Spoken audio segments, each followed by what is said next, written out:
I won't be using full language, gender, and sexuality in the coming modules. I would use abbreviated form LGS. In this module, you will know how globalization affected the study of our field.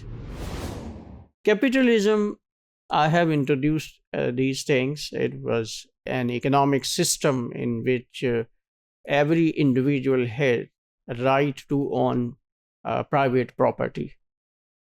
So capitalism has commodified knowledge and human beings. Under this system, knowledge is also a saleable commodity. And from this, we have the term knowledge economy. Knowledge is capital. Human resources have also become capital. These commodities are exchanged in the global market.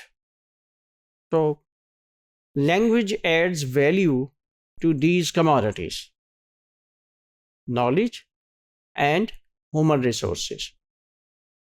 We have studied effect of globalism on gender when we discussed research on China.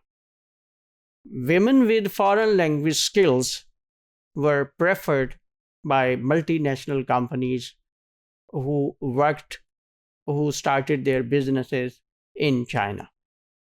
So local women who were fluent in communication, they were preferred to males. We have also seen it in the study of leadership styles of women at male workplaces.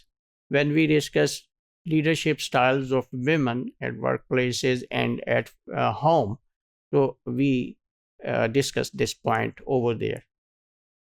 In Pillars research, we discuss so many things about bilingual couples who constructed their joint international identity. So different things were discussed about it.